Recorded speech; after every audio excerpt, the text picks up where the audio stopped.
자아 찾는, 자존감 높이는, 자신감을 높여주는 예, 그런 거를 실습으로 준비를 했고, 이론은 심리이다 보니까 아이들과 올바른 대화법에 대해서 이야기를 나눠보고, 그리고 이제 그거에 관련돼서 이제 다양한 이제 실습을 하도록 하겠습니다. 우리나라 문화 자체가 가족들이 화목하다고 생각하던 때는 차라리 옛날에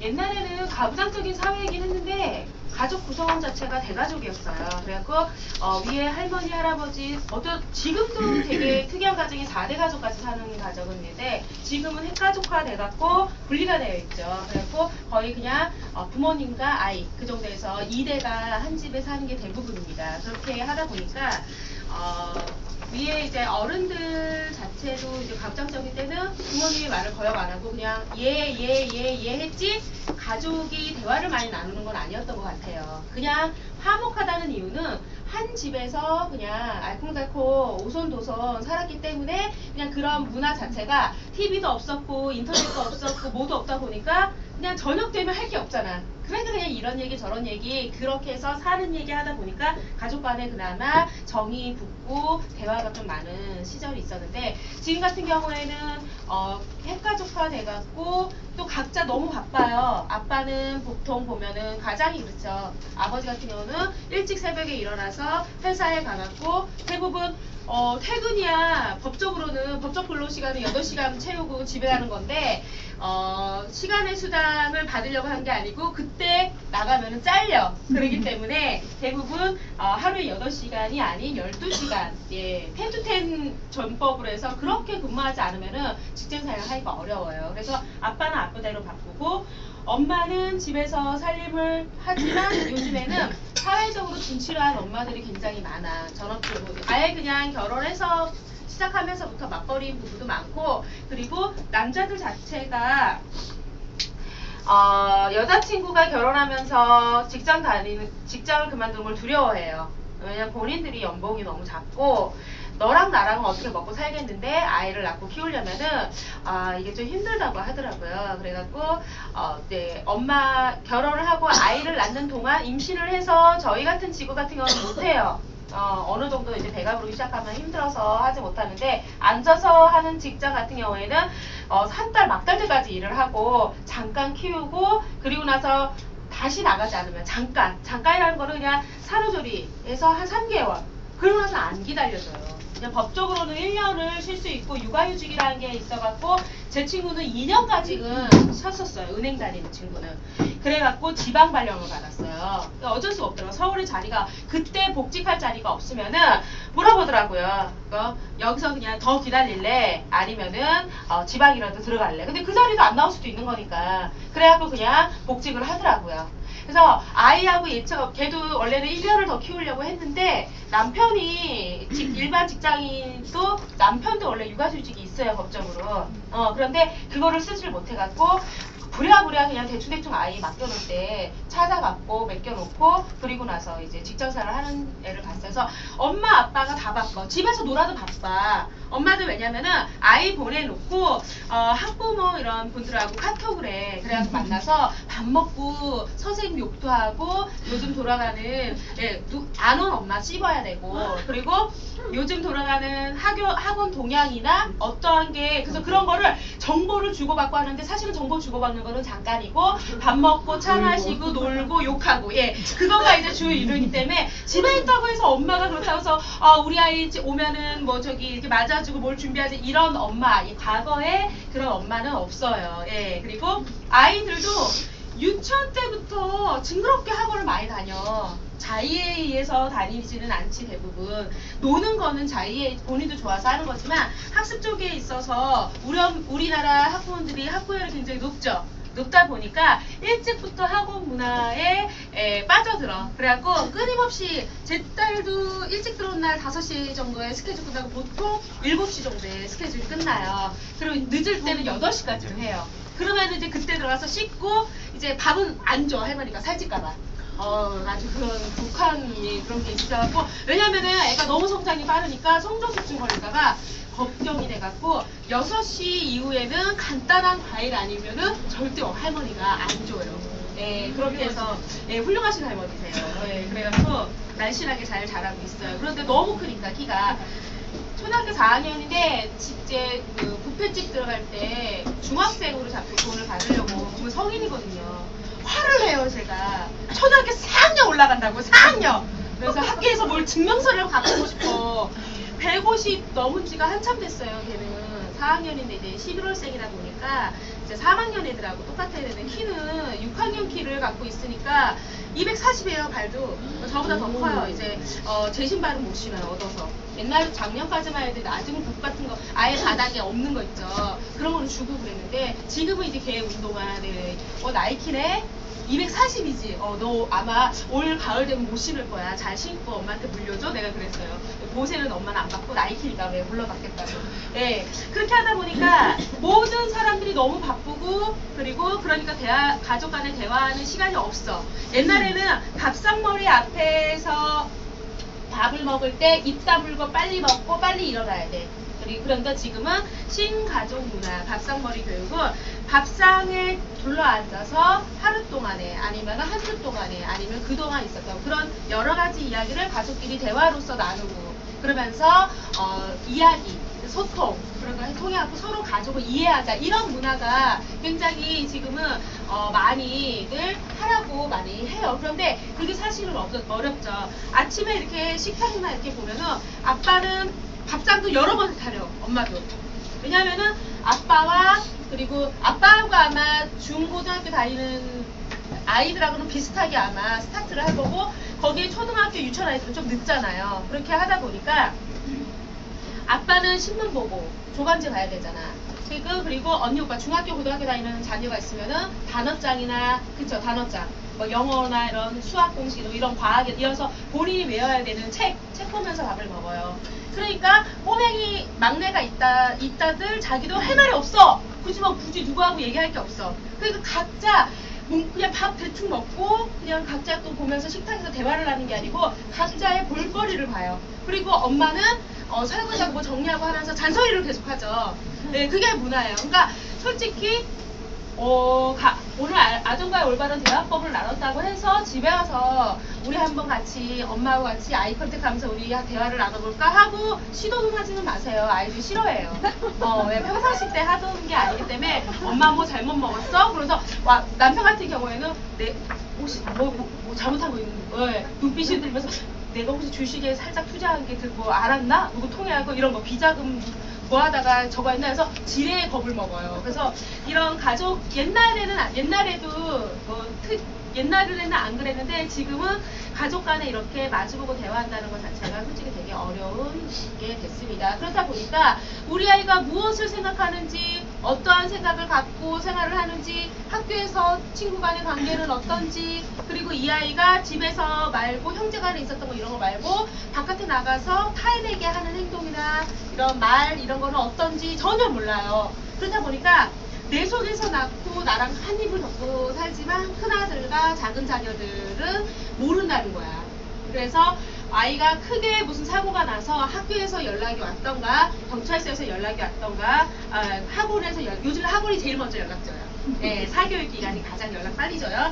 결석이나 이런 출결 이런 걸 굉장히 우선시하거든요. 그거 관리를 잘해야지 그 아이들이 안 떠나거든요. 학원에서. 그렇게 하다 보니까 그런 데서 연락 와서 우리 아이가 사고를 쳤다, 누구를 때렸다, 뭘 훔쳤다 이렇게 됐을 때 뒤늦게 우리 아이가 이런 아이였구나, 내 남편이 이런 남편이었구나 라는 걸 뒤늦게 알게 돼요. 그거는 가족 간의 대화가 꾸준히 있었고 그랬으면은 이 아이가 정말 고민거리가 생겼을 때 누구하고 대화를 나눠야 되냐. 이거는 딸은 엄마를 찾아야 되는 게 당연해. 그리고 아들은 어렸을 때는 엄마를 찾아요. 하지만 성숙하고 그러면 아빠를 찾게 돼요. 근데 그 아빠가 그렇게 대화를 하게끔 물꼬를 터놔야 되는데 아빠는 안 그렇잖아.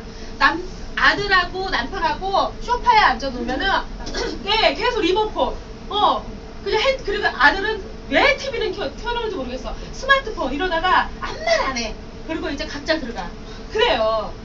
여자아이들 같은 경우에도 이제 초등학교 때 이제 4, 5학년 되면은 사춘기가 돌아오잖아요. 요즘 되게 빨라요. 옛날에는 중학교 때 사춘기가 오기 시작했는데 지금은 초등학교에 질풍노도의 시기 초기 증상이 나타나더라고. 저희 딸도 그래. 안 하던 단어를 쓰고 글쎄요, 저희 담임 선생님이 제 타입은 아닌 것 같아요. 딱 그러더라고요. 예, 작년에 4, 5년 때는 선생님이 되게 좋았대요. 자기 딸은 젊은, 늙은 선생님이, 나이 먹은 선생님이 늙었다고 만났어요. 나이 먹은 선생님이 2년 같은 선생님이 2번을 가르치더라고. 근데 그 선생님은 너무 아이들을 옛날 방식으로 다루는 거야. 그러니까 아이들도 적응 못하고 엄마들이 막 반발심이 되게 큰 거예요.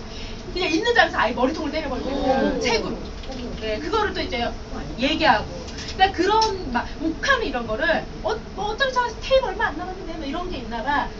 그러고 나서 이제 친구하고 이제 있었던 이런 얘기도 안 해요. 꼬치꼬치하면서 누구랑 지내? 요즘에는 뭐하고 놀아? 요즘에는 어떤 게 재밌어? 이런 거를 물어보고 해서 그것도 대놓고 물어보면 싫어하고 막 뭐뭐 하다가 툭 던지고 그러면 이제 걔도 이렇게 얘기하고 툭 던지고 얘기하고 그러면서 이제 뒷담화도 같이 까주고 이제 이렇게 해서 아이의 눈높이에 맞춰갖고 대화를 하지 않고 심각하게 물어보려고 하면은 절대 그냥 아무 일 없어요. 별일 없어요. 그냥 괜찮아요. 친구들과 그냥 사이좋게 지내요. 근데 나중에 그 선생님한테 그 학부모 이쪽으로서 상담을 하거나 아니면 1학기, 2학기 때 해요. 근데 2학기 때는 저희 딸 학교 같은 경우에는 그냥 전화 상담도 가능하다 그래서 전화 상담으로 했는데 걔가 그런 고민이 있는지를 몰랐어. 그러니까 바쁘다 보니까 대화를 내가 충실하게 하지 않았던 것 같아요. 그래서 그러한 거. 그래서 그렇게 되기까지 아이가 부모를 찾지 않는 거는 요즘 현대사에서는 흔한 일이야. 우리 아이가 그러니까 자기네끼리 돈찐이 개찐이라고 그 머리 그 나물에 그 밥이고 그런 아이들이 모여서 3, 4번 모여서 지네끼리 고민을 해결하려고 하니까 자꾸 일이 커지는 거야. 이게 부모님이나 믿을만한 사람 성인이 개입이 되면은 쉽게 해결될 게 자기네끼리 뭐 해결할 수 있는 방법도 없는데 지네끼리 뭘 해결책을 찾으려고 해. 그래갖고 끝내는 크게 사건이 커지고 나서 그때 돼서야 이제는 이제 부모님이 알게 돼서 그때 개입하는 경우, 그래서 늦은 경우가 굉장히 많습니다. 이거는 비단 남의 집 얘기뿐만 아니라 저희 집 한번 곰곰이 생각해 보세요. 내가 우리 아이와 하루에 얼마나 대화를 하나. 그냥 밥 먹었어? 뭐 숙제했어? 공부해? 들어가서 끝. 말고는 없어요. 네. 그러다 보니까 아이들하고 이 아이의 마음이나 이런 거를 읽는다는 것은 사실은 어렵습니다. 아무리 엄마하고 아이가 굉장히 유대관계가 좋아, 가족 간에. 그래도 애가 사춘기 오면은 말을 안 하려고 들어요. 그래도 어렸을 때부터 많은 대화, 민주적으로 해서 아이의 눈높이에 맞춰갖고 항상 이야기를 하려고 노력해서 그런 문화에서 크는 아이들 같은 경우에는 그냥 짜질부리하게 자기네는 툭 던지는데 사실은 그 안에 그 아이가 생각하고 있는 요즘에 고민거리가 있거든요. 그러면 엄마도 눈치채기도 편하고 아이도 그런 식으로 이렇게 대화를 시도하고 이야기를 하려고 해요. 그거는 어렸을 때부터 그런 문화에서 살았기 때문에 사춘기가 돼서도 내가 정말 고민스럽고 힘들 때는 친구도 중요하지만 부모님, 엄마, 아빠를 찾아서 이야기를 하는 게 낫다라는 거를 그 부모나 선생님, 찾는 사람들, 그 사람들의 믿음에 대한 확고함이 있기 때문에 그래요. 그랬을 때 엄마가 어떤 아이가 고민을 얘기했을 때 한 귀로 듣고 한 귀로 그래 너 힘들겠다 끝 이런 아이 무관심하게 했다던가 아니면은 다 듣지도 않고 무조건 화를 내 걔랑 놀지마 그런 거 하지마 그리고 그런 거 쓸데없는 짓 하지마 그럼 하지마 못써 이라고 야단을 치고 화를 내는 유형. 그러면은 아이들이 그 사람 상대방 부모에 대해서 이 사람은 무슨 말을 하던 내가 무슨 말을 하던 그리고 듣기 좋은 이런 쪽만 하게 되고 진짜 속내에 그런 거는 야단 맞을 말이나 이런 거를 하지는 않게 돼요. 그러다 보면은 나중에 이제 더 이제 성인이 되고 그러면은 더 힘들어지는 거죠. 그래서 아이들과 대화를 나누는 거는 정말 우리가 아이를 지금 결혼 안 하신 선생님들은 나중에 결혼을 이제 하셨을 때에 우리 가족이 화목해지는 거, 그거는 가족 간의 대화를 나눠야 돼. 그래야지 서로에 대해서 이해를 하고 서로에 대해서 도와주는, 왜 무엇을 도와줘야 되는지, 어떠한 것을 이끌어줘야 되는지, 그리고 어떤 거를 도움을 받을 수 있는지, 그런 거를 서로가 알게끔 됩니다. 그렇기 때문에 이런 여기서 이제 아동과의 올바른 대화법은 이게 이거예요? 리모컨이? 이거 아니죠? 아니에요. 아니죠? 네, 이건 아니죠. 네. 저는 이제 집에 계시는 큰 아드님과 이게 이렇다니까. 집에 계시는 큰 아드님과 같이 통용된다고 생각하시면 돼요. 왜? 남편은 죽을 때까지 철이 안 들어요. 네. 그렇기 때문에 우리 집 큰아들도 이러한 방법을 앞으로 이제 쓰면서 대화를 나눠야겠구나, 이제 그렇게 해서 동급으로 생각하시고 들으시면 됩니다. 예.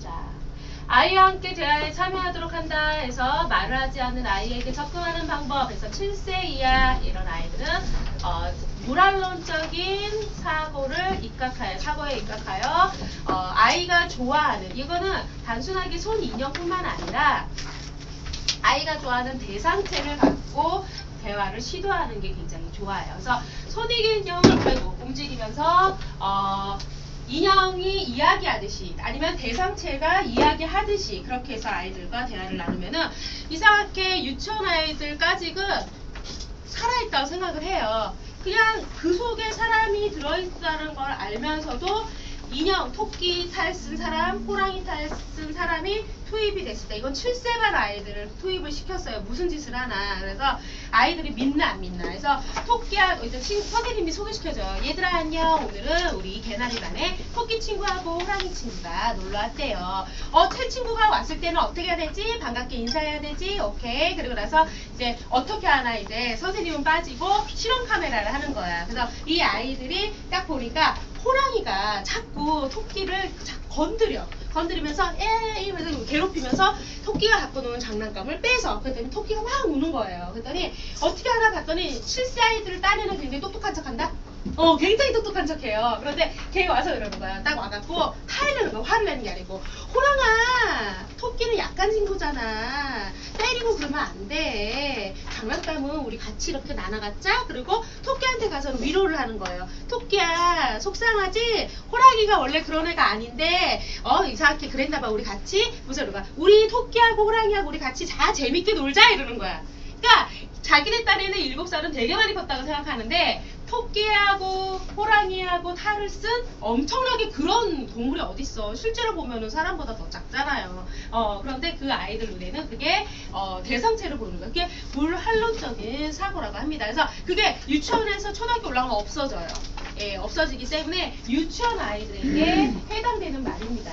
7세는 만 7세. 예, 그래서 이제 영희야, 지금부터 영희가 좋아하는 맛있는 쿠키를 만들 건데, 쿠키를 만들 때는 무엇이 필요할까? 우와, 정말 멋진 모양으로 만들었네. 무엇을 만든 거야? 이라고 목소리를 부드럽고 상냥하게 하이톤으로 해서 그렇게 해서 아이들에게 대화를 나누는 거죠. 예를 들어서 내가 그렇게 해야 되는데, 자기 딸, 영희야, 너 뭐 만들었어? 쿠키 만들었어? 에이, 더럽게 못 만들었네. 그래서 그렇게 해버리면은 무서워서 대화를 안 해. 그래서 아이들과 대화 날 때, 특히 누구를 흉내내고 이럴 때는 좀 목소리가 격양된 거, 그러니까 하이톤으로 본인들의 쏠쏠해서 어머 안녕, 누구야? 해서 유치원생들 굉장히 잘하잖아요. 네, 그래서 꼬마이 남자가 있는데 너무 재밌다. 그래서 막 이런 식으로 하잖아요. 그러니까 그런 거를 아이들이 좋아해요. 유치원 아이들은. 예, 그런 거에 이제 익숙하기도 하죠. 예, 그래서 어린아이스러운 손인형의 존재를 실제로 생각해요. 부모가 이야기를 했을 때 대답을 하지 않던 아이도 자신이 흥미있어하는 무언가의 말에는 반응을 하게 됩니다. 장애를 갖고 있는 아이들도 그래요. 걔네들은 인지적인 나이가 2.8세에서 많아봤자 5세. 예, 그러면 걔네들은 한참 어떤 캐릭터를 좋아하게 되냐면은 뽀로로를 굉장히 좋아해요. 초등학교 6학년인데도 뽀로로를 좋아해요. 왜냐면 걔네들은 항상 아이이기 때문에 어린아이. 그래서 선생님 말은 징그럽게 안 듣다가라도 뽀로로 인형을, 그래서 그 선생님은 뽀로로 인형을 항상 갖고 와요. 그래갖고 이래요. 부탁을 하죠. 안녕, 누구야? 나는 너희들의 친구 뽀로로야. 너 왜 이렇게 선생님 말씀 안 듣는 거니? 내가 너한테 부탁할게. 저기에 있는 도마 좀 갖고 올 수 없을까? 그랬더니 걔가 벌떡 일어나더니 막 갖고 가서 뽀로로 입에 탁 누는 거야. 그랬더니 뽀로로가 아우 고마워. 역시 너는 최고의 나의 친구야. 그랬더니 걔가 너무 좋아하는 거예요. 그렇듯이 아이들은 재밌어요? 네. 원래 제가 동화구를 좀 잘해요. 다음에 동화구요. 우리 여기 동화구를 할 일이 없구나. 나 갑자기 착각했어. 아동요리 지도자가 좀 거기 동화요리 거기 1,2급 반은 제가 동화구역을 해드리거든요. 예.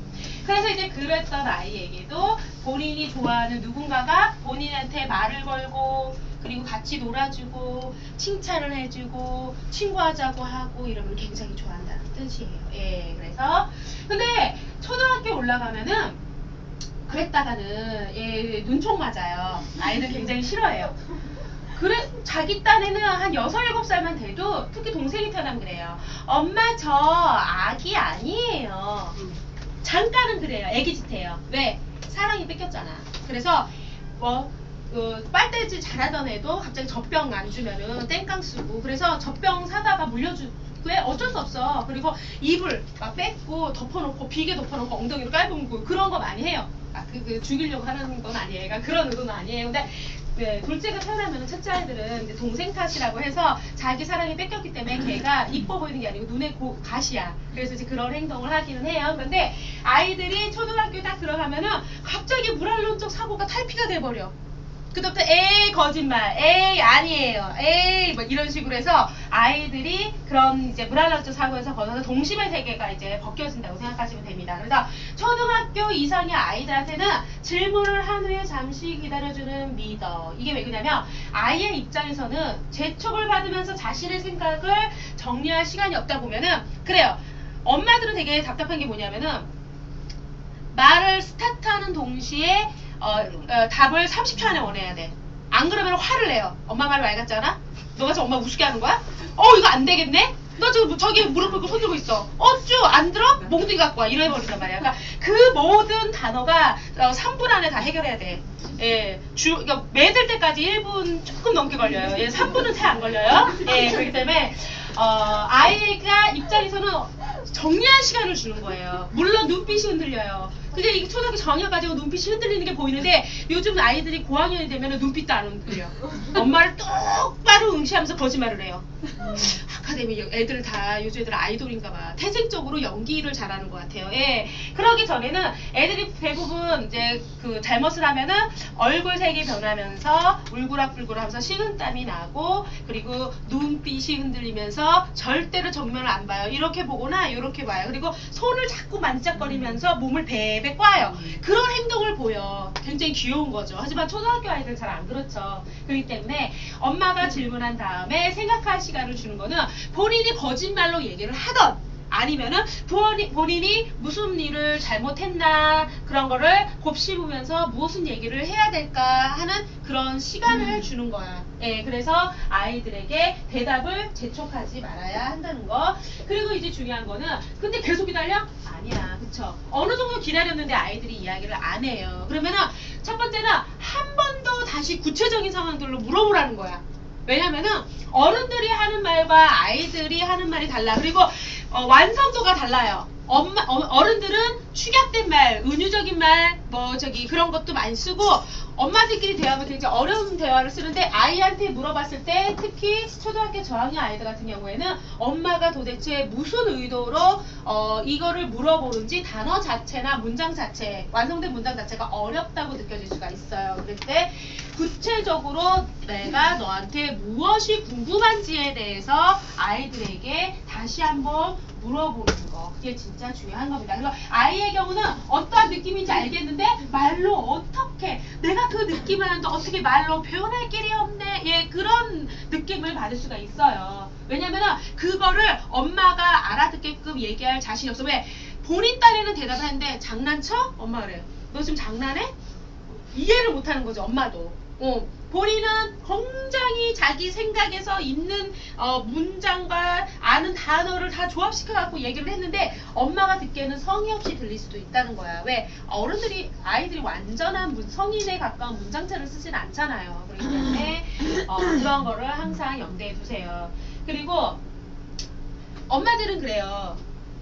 아이가 잘못을 하고 그리고 이제 그랬을 때 특히 엄마들 뭐때 가장 화가 나냐면은 아이가 학원 땡땡이 갈 때 제일 화가 나요. 왜? 자기가 이걸 어떻게 해서 보내는 건데 허리띠 졸라매갖고 큰아드님이 돈이 오죽 많이 벌어다 주셔야지. 우리나라에서 불편함 없이 살 수 있는 한 달에 남편이 벌어줘야 되는 돈이 현금으로 500이래요. 그리고 집이 한 채 있어야 되고요. 안 불편하려면 행복지수는 아니에요. 그리고 현찰이 10억 정도 있을 때 불편함 없이 내가 이 인간하고 잘 살고 있구나 그런 거를 그리고 이제 돈적으로 해서 경제적으로 궁핍해갖고 쪼지 않고 그러고 살 수 있는 그런 게 그렇대요. 그런데 아시죠? 우리나라 집 한 채 살려면은 직장생활 10년 죽어라고 그것도 연봉 좋은 데서 하고 현찰을 또 10억을 모으려면 어떻게 해야 돼? 도둑질 해야 돼. 그러니까 그거는 어쩔 수 없어요. 그러니까 남자들이 주식하는 거야. 그러니까 돈 못 벌어온다고 얘기하지 말고 선생님들이 돈을 버세요. 안 그러면 주식한다? 그리고 막 이상한 중국 거 막 산다, 펀드 막 이런 거 한다? 그렇기 때문에 그런 거 하지 마세요. 예. 그래서 아이의 느낌을 격려해주고 칭찬해주는 거, 그리고 정리해주는 거, 다독거려주는 거게 중요한 거예요. 가장 중요한 거는 끝맺음은. 자신 느끼고 생각한 것을 말하는 것에 대한 자신감을 갖게 돼요. 그리고 어휘 및 문장 구사력도 향상하게 됩니다. 근데 자꾸 다그치고 화내고 소리 지르고 이러면은 아이가 주눅이 들어버려. 그러니까 옹알이 하거나 머릿속에서만 자꾸 맴돌고 그거를 바깥으로 표출. 그러니까 아이들이 자꾸 쌓여가는 거예요. 그게. 그래서 한번 표출하면 굉장히 무섭게 폭발하는 겁니다. 그렇기 때문에 그러한 거를 아이들에게 격려해주고 느낌을 참 그래 내가 이렇게까지 얘기하기가 너무 힘들었는데 잘했어 너무 고마워 엄마는 너가 이렇게 나한테 이렇게 얘기해주니 너무너무 행복해. 나중에 또 무슨 일 생기고 그러면은 엄마는 언제든지 너와 대화할 준비가 되어 있고 그리고 해결을 주기 위해서 최선을 다해서 노력을 할 거니까 우리 같이 이야기로 해서 풀어보자. 이거는 교과서에서 나온 엄마예요. 우리 엄마 우리 선생님도 못해 그렇게 내 아이한테 그렇게 하는 거는 영화나 드라마에서 온전한 가정을 보통 가정에서 그렇게 얘기한다고 하죠. 우리는 못합니다. 그래서 이제 아이들에게 그러한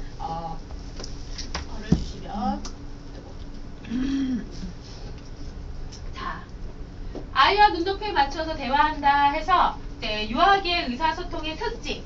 자, 첫 번째는 자기 중심적인 사고를 해요. 그거 아시죠? 유치원애들 특징이 뭔지 아세요? 혜경이는요 저거 먹고 싶어요. 혜경이는요 어디 가고 싶어요. 혜경이는 아파요. 혜경이는 잘래요. 혜경이 모든 세상은 나를 위해서 중심으로 존재한다라고 생각하는 사고방식이 유아적인 사고방식이에요. 그래서 나 존칭을 많이 씁니다. 옛날에 지금은 테이가 커피점이 유행했지만 옛날에 그냥 카페였어요. 아시죠? 그래갖고 주스나 이런 거를 다 유리잔에다가 빨대 꽂아갖고 갖다 줬고 서빙이라는 걸 해줬어요. 이제 그런데 들어가면은 한 번 들어가면은 저처럼 나오는 사람은 없어요. 왜? 차값이 우리 돈으로 굉장히 비싼 거기 때문에 죽 때려야 됐거든요. 그래서 막 친구들하고 창가가 가장 인기 좋았어요. 이렇게 해서 지나가서 특히 2층짜리 스카이 라운지 쪽에 가장 좋았어요. 왜? 지나가는 사람 욕하는 게 너무 재밌었거든요. 어머 저 여자 생긴 게 어때? 재수없어. 쟤네 둘이 커플이 어울리니? 어머 웬일이니? 정말 여자가 아깝다 남자가 아깝다 시작해서 별얘기 다 해. 근데 뒤에서 그래요. 뒤에서 어떤 애가 그랬죠. 커피 이렇게 시킨 다음 딱 시켰어. 그랬더니 오빠 혜경이 이거 커피 너무 쓴 것 같아. 앞에 있는 설탕 2스푼만 넣어주면 안 될까?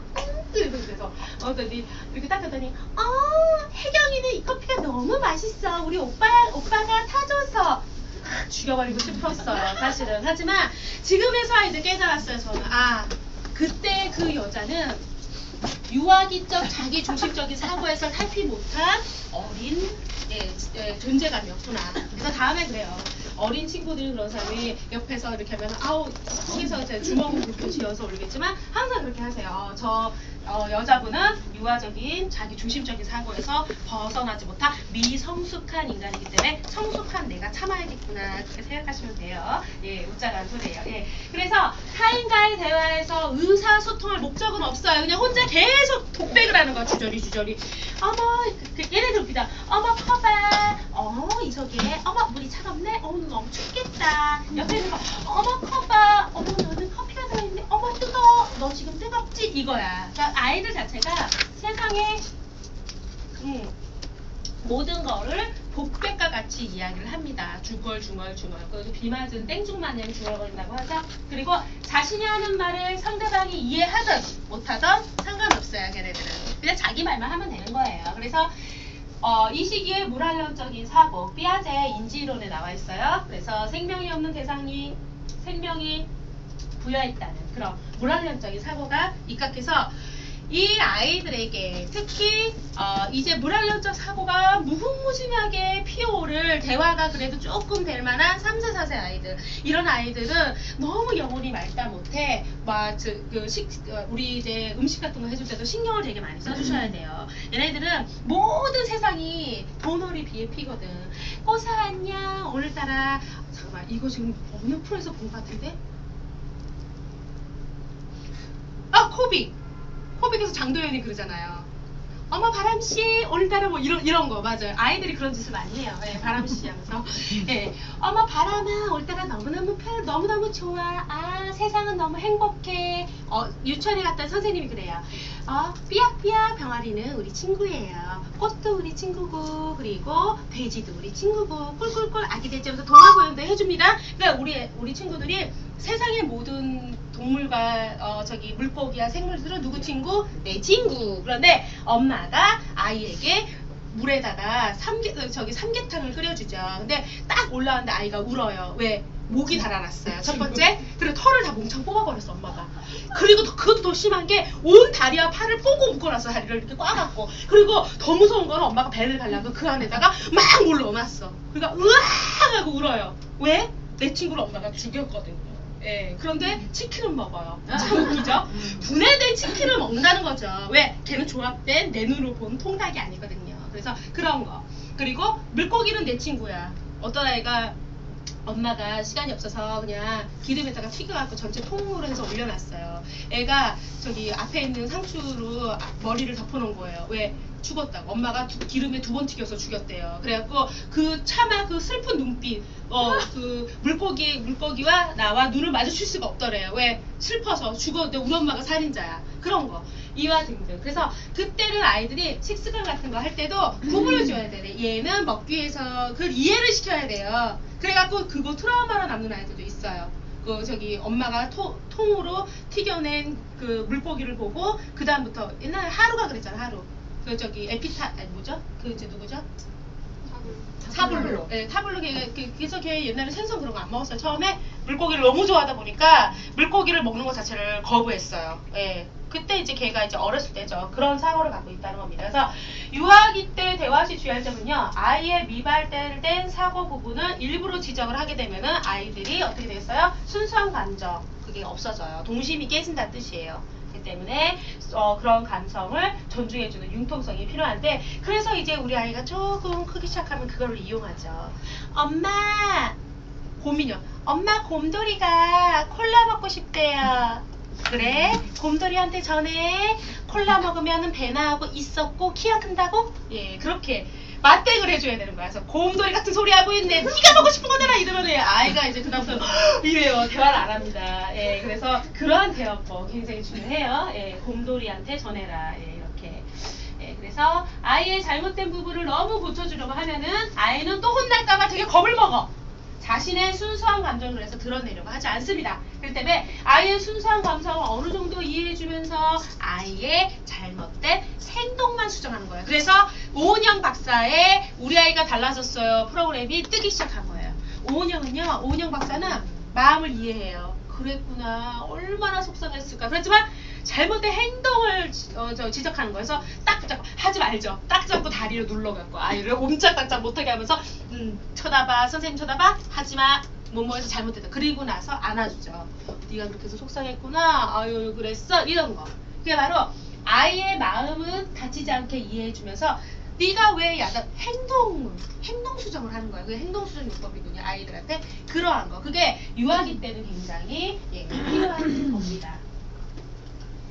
자, 아이들에게 다양한 주제로 대화하는 법에서요. 아이들의 대화에는 주제가 한정되어 있어 생각하고 느낄 수 있는 범위도 한정되어 있다. 이거는 우물 안의 개구리라고 생각하시면 돼요. 아이들 지금은 왜 아이들이 현장학습 같은 거 되게 많이 시키잖아요. 엄마는 그래요. 특히 유치원 때 껐적하면 현장학습 간다고 5만원 보내라고 해요. 그거 비싸다고 생각하지 마세요. 그 5만원에 왔다 갔다 관광버스에 그리고 입장료에 뭐에 하는데 또 5만원이래. 또 내가 저 가족들하고 하려면 20만원 넘게 들어. 입장권 끊고 뭐하고 왔다 갔다 기름값하고 개고생하고 운전해야 되잖아. 가서 또 먹을 것도 싸갖고 가야 되죠. 이거저거 하면은 20만원 깨져요. 그러니까 왜 어렸을 때 그렇게 외부에 나가갖고 체험학습 하는 게 아이들 전인교육, 정서교육이 굉장히 좋습니다. 그러므로 인해서 아이들이 이 지적이 쭉쭉쭉 성장하는 거예요. 대화거리가 굉장히 많이 늘어나고 그래서 언어나 생각하는 이런 게 발달이 굉장히 빨리 돼요. 그래서 집에서가 아닌 책으로 보는, TV에서 보는 이게 아니고 직접 현장에 가갖고 아이들이 보고 만지고 그걸로 무엇을 만들고 가져오고 이런 그런 게 그래서 현장 수업 체험학습 이런 게 여전히 지금 뜨고 있고 지금도 각 농촌에 이렇게 보시면 아시겠지만 거기에 보면은 이제 농장에다가 이런 나라에서 농업진흥청 이런 데서 부여를 해요. 체험학습장으로. 그래갖고 뭐 이제 빌하우스나 그렇게 해서 옆에서 밥 먹고 뭐 하고 있어서 뭐 몽골 텐트부터 시작해서 그런 거 지원해주고 그런 예산 같은 거를 지원을 해주라고요. 그래서 밥 먹고 요리하고 아이들 거기서 이제 딴 걸로 가고 이런 체험학습 농장으로 해갖고 지금 농사 짓던 분들이 예산을 받아갖고 지금 틀고 있어요. 그 중에 한 분 아시죠? 여기 그분 한 분이 지금 와서 자격증 때문에 아이들하고 요리 수업을 하는데 본인이 하는 게 너무 그것도 있고 자격증도 없이 그냥 하려고 하니까 좀 남보기에도 안 좋고 그래갖고 자격증 따시려고 오신 분인데 그분도 이제 체험학습 그런 거 합니다. 그래서 아이들은 그렇게 다양하게 갔다 온 아이와 그냥 단순하게 책을 본 아이 그냥 아니면은 TV에서 본 아이 남한테 그냥 듣는 그렇게 했을 때 갔다 와서 온 아이들이 대화거리가 훨씬 더 많아요. 예, 그렇기 때문에 좀 더 많은 범주의 주제들을 가지고 느끼고 생각하는 시간이 우리 아이들이 필요하고 어릴 때에서부터 되게 필요합니다. 그렇기 때문에 대화하는 사람들이 항상 반복적인 나의 대화를 다양하게 바꿔줘야 하는데 그거는 이제 어른들의 몫인데 엄마는 되게 싫어해요. 한참 호기심 많을 때 그래요. 엄마가 이제 마트하고 저거 가잖아. 빠방이 타고 엄마는 운전하고 아이는 카시트에 묶여있고 근데 창밖으로 보면서 그러죠. 엄마 저거 뭐야? 가장 많이 하는 게 뭐야야. 엄마 저거 뭐야? 뭐야? 엄마 저거 뭐야? 뭐야? 엄마 운전해.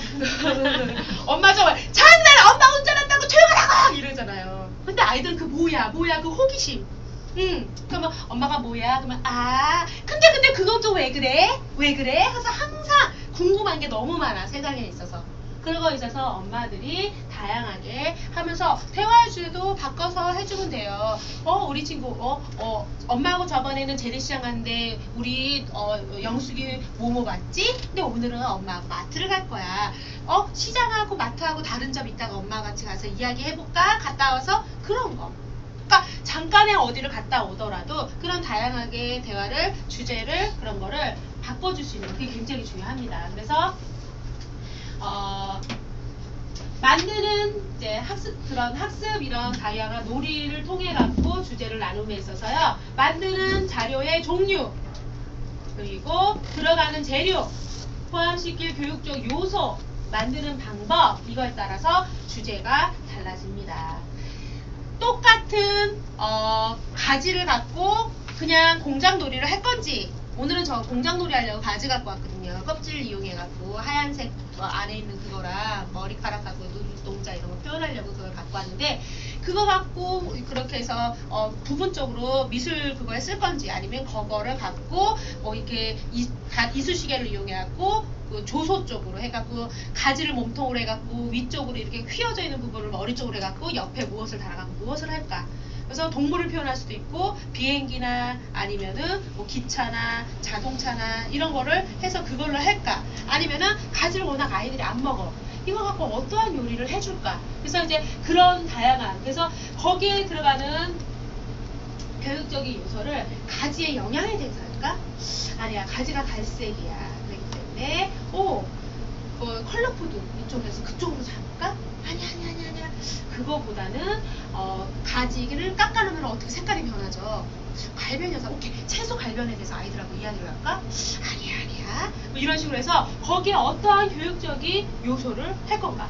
예, 그에 따라서 주제를 다양하게 나눌 수가 있어요. 그래서 아이들이 그 놀이 안에서 순서를 배우고 하는 방법을 보고 그리고 아이들이 그런 하는 행동, 그런 놀이 이런 쪽으로 해서 주제를 세분하게 해갖고 아이들과 같이 수업을 할 수가 있습니다. 그래서 놀이 활동 중에 일어나는 이 질문은 아이가 직접 몸으로 느끼고 감정을 이야기하는 거예요. 그래서 놀이 치료 같은 게 효과적인 게 아이들이 직접 갖고 놀고 그걸로 해서 아이들이 들은 생각이나 감정을 얘기를 하는 거거든요.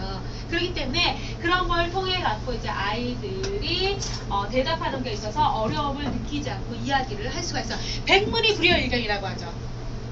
100번, 한 번, 백문이 뭐예요? 불여일견은 뭐예요? 듣는 것보다 보는 게 낫다는 거고, 그리고 100견보다 한 번 실천해보는 게 가장 좋아요.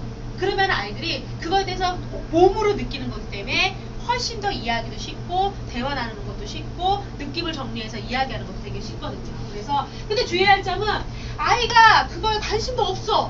근데 계속 이야기를 해. 그럼 아이들이 흥미가 떨어지고 딴청을 하게 됩니다. 관심이 없어요. 그래서 그거를 계속 강요를 해서는 안 되고 화제를 돌리면 돼요. 어떻게 오늘 가지 준비했는데 가지 갖고 놀아야 되잖아. 아이들이 컬러푸드가 재미없대.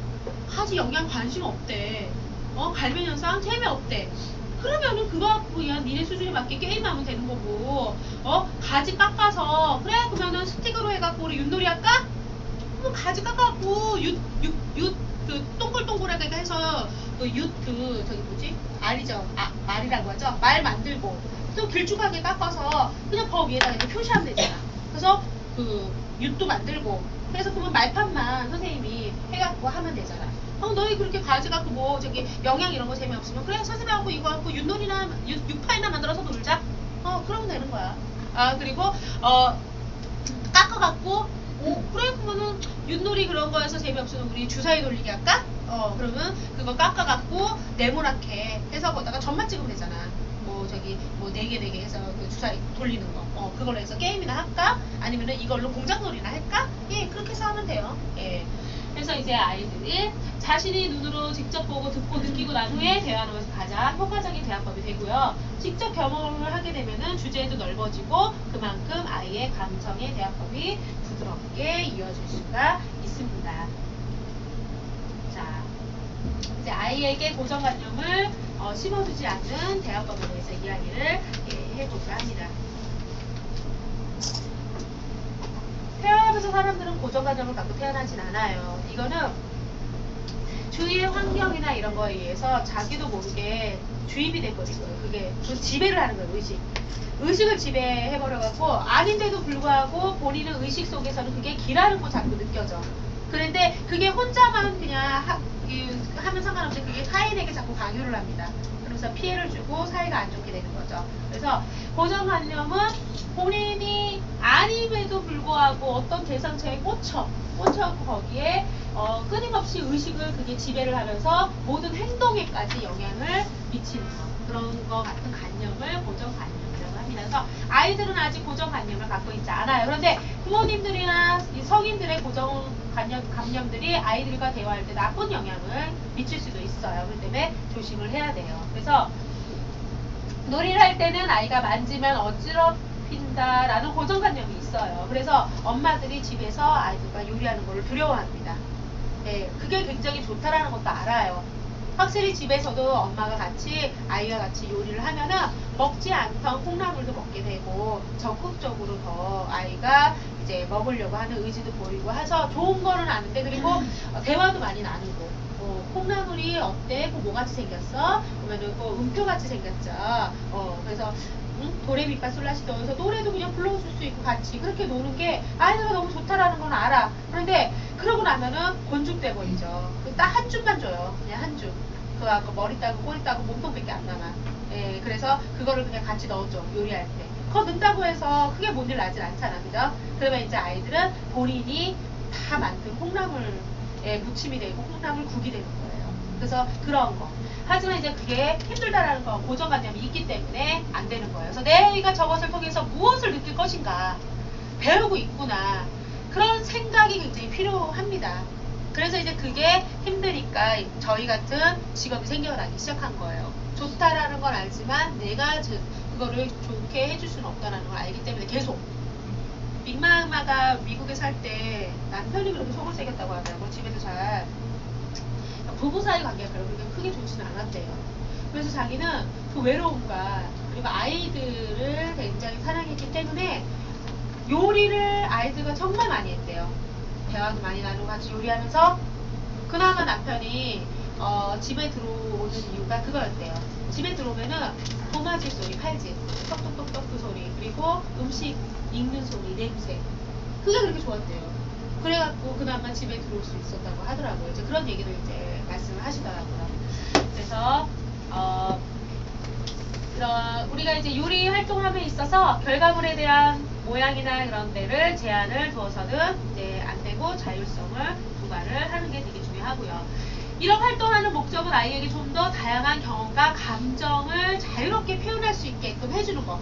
그러기 위해서 하는 거예요. 그래서 발달적인 측면에서는 그런 발달적인 측면에서 향상을 도모하고자 하는 활동임을 꼭 기억을 해주세요.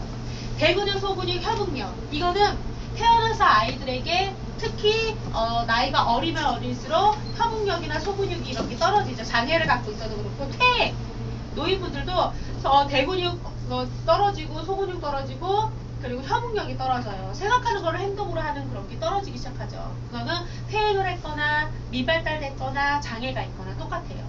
그래서 그런 발달 단계별에 있어서 아이들이 그런 다양한 근육이나 이런 운동 능력을 키워주는 거야. 세밀하게 쥐는 거는 장애를 갖고 있거나 나이 어린 아이들은 힘들죠. 그런데 나이가 점점 먹으면서 크게 했던 것도 그냥 대충 손으로 뜯어갖고 이렇게 했던 것도 처음에는 이제 깍둑 썰기, 굵게 해서 썰고 그 다음에 슬라이스 썰기도 해보고 그걸 또 더욱 세밀하게 채 썰기, 다지기 그런 걸 통해 갖고 아이들이 그게 발달해가는 순서예요. 요리도. 그래갖고 처음부터 너무 힘든 거 그런 거 하기보다는 손으로 그냥 뜯는 거부터 시작을 해갖고 칼질도 조금 이제 쉽게 할 수 있는 거부터 해서 정교화 시키는 거. 그게 바로 아이들의 그런 단계별에 맞춰갖고 요리 수업도 같이 진행을 해주는 게 좋다는 거죠.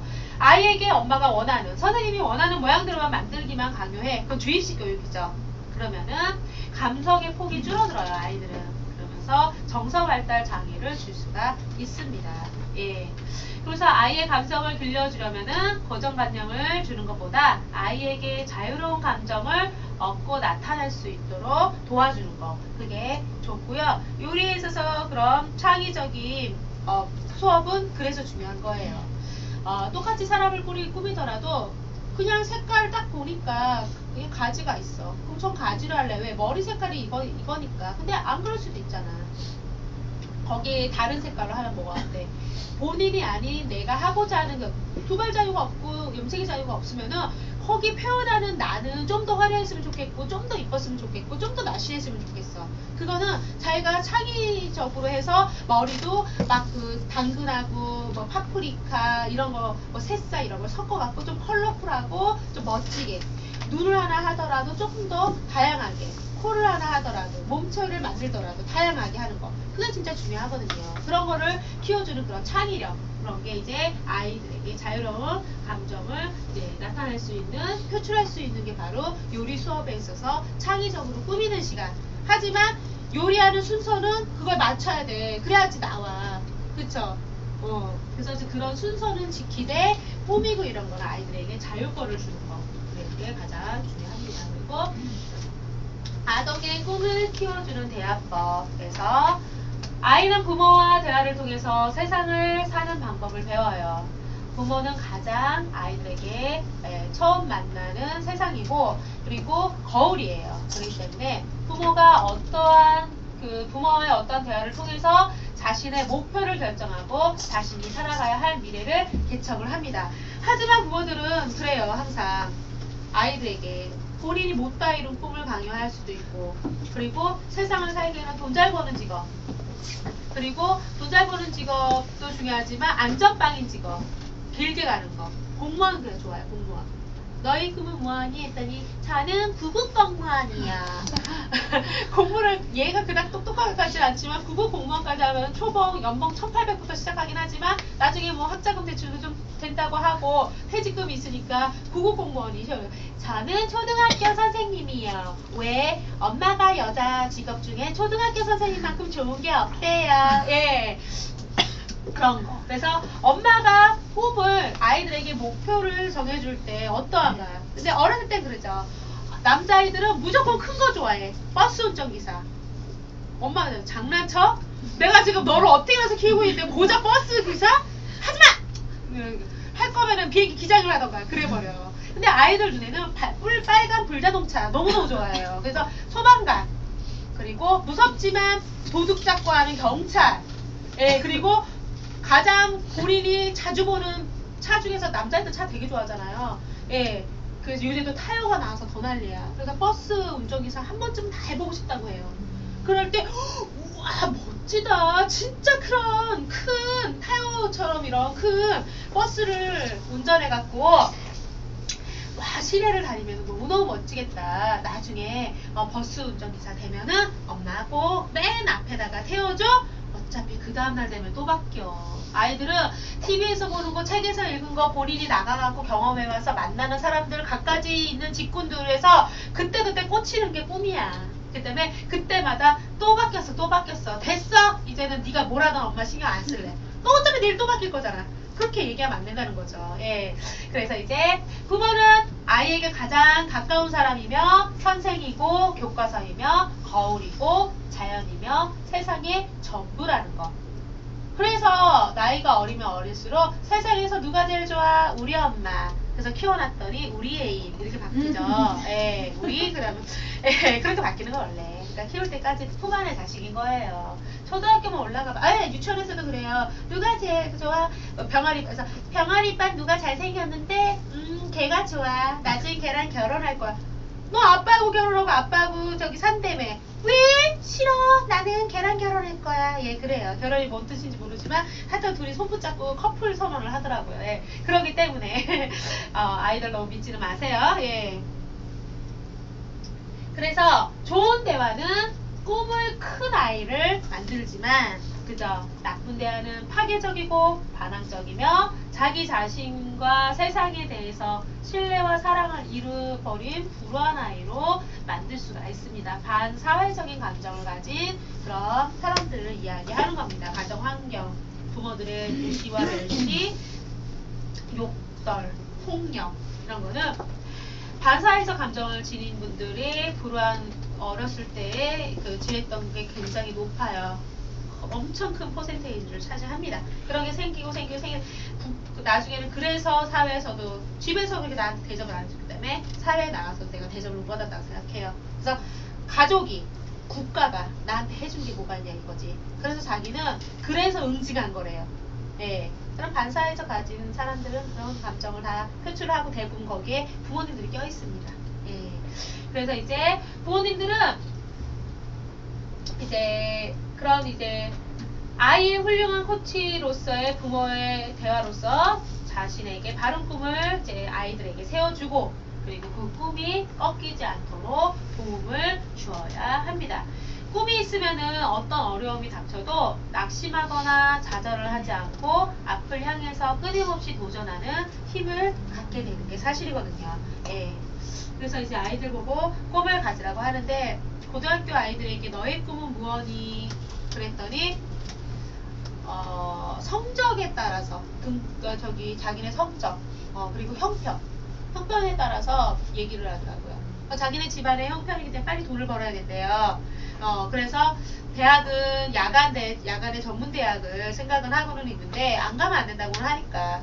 근데 자기네 이제 형편이 어렵기 때문에 돈을 빨리 벌었으면 좋겠다고 그런 얘기를 많이 하고, 성적이 안 좋기 때문에 좋은 대학은 못 갈 것 같고, 그래서 이제 직업도 본인의 그런 환경과 성적에 맞춰갖고 이야기를 하더라고. 되게 안타까웠어요. 그래서 그런 이제 아이들에게 꿈을 펼치라고 이야기를 어른으로서 마땅히 해줘야 되는데 해줄 수 없는 현실이 되게 안타까웠어요. 고등학생 아이들, 거기 학교 아이들한테 특히 가정이 대부분 어려워서 학원을 잘 안 가요. 학교에서 하는 야자라고 하죠. 그게 땡이야. 대부분의 아이들이 그냥 그러고 집에 가서 그냥 알아서 오는 거야. 그러니까 성적이 안 좋을 수밖에 없고 대학 명문대 진학률이 거의 없어요. 예, 그냥 그런 학교야. 학교가 그렇게 되다 보니까 예산도 적게 나오고, 그렇게 하다 보니까 이 학교는 그냥 그렇게 해서 낙이 찍힌 학교야. 그냥 이 학교는 꼴통학교. 똑같은 고향에 있는데 일산하고 고향에 있는 고등학교가 완전 다른 거예요. 분위기도 다르고, 그리고 이제 뭐 학업적인 그런 거나 성적이나 학교 분위기가 완전 달라요. 똑같은 고향에 있는데 고향 고등학교하고 일산 고등학교는 많이 달라요. 걔네들 스스로도 그렇게 얘기해요. 일산에, 그런데 정서적으로는 고향 고등학교 아이들이 훨씬 이뻐요. 그래서 일산에서 적응 못하는 아이들이 이쪽으로 온다고 하더라고요. 고향으로. 이제 그런 또 이제 두개가 이제 왔다 갔다 하더라고요. 그래서 놀이를 할 때는 잘못을 지적하고 올바른 방법을 이야기해 주는 것은 놀이 활동을 성공적으로 또 저러네 이끄는 방법 중에 하나예요. 잘못된 것은 그런데 잘못을 지적하고 해결 방법 알려주는 것보다 더 중요한 것은 적극적으로 들어주는 자세. 적극적인 듣기는 자녀가 말하는 동안 눈을 마주치고 진지하게 들으면서 대화에 반응하는 거예요. 자, 이제 여기서 이제 중요한 거. 적극적으로 들어주는 자세는 여기서부터는 잠깐 쉬고 그리고 나서 이제 시작하도록 할게요.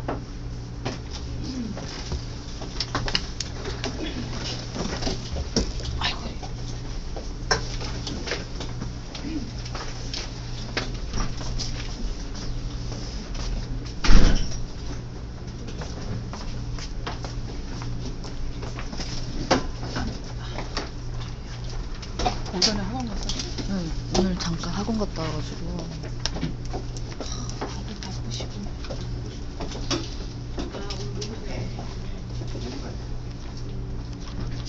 뭐 빽빽이야. 그거 어떻게 읽어? 그건 이은세 주셨고.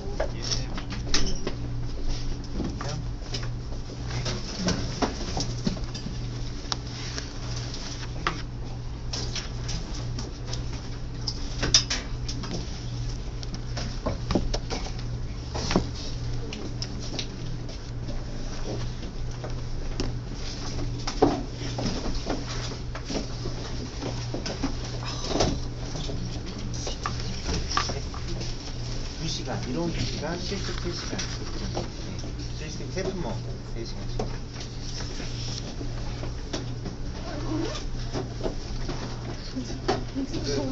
재료, 선생님, 재료 밑손질 할 거 없나요?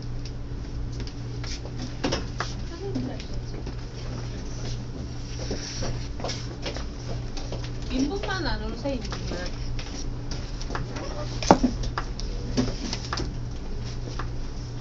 오늘 세조하면 돼. 예, 새로 오신 분이 계세요. 또띠아 그거부터 할게요. 또띠아 하고 그걸로 식사하셔야 되니까.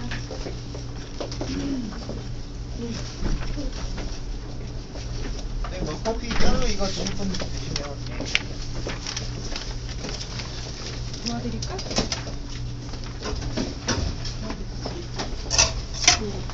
쌤. 사진이요? 네, 뒤에 이름 써가지고요. 사진 가져오신 선생님 다음까지는 네. 다 제출하시는 거예요. 다른 애는 아, 톡이 없던데?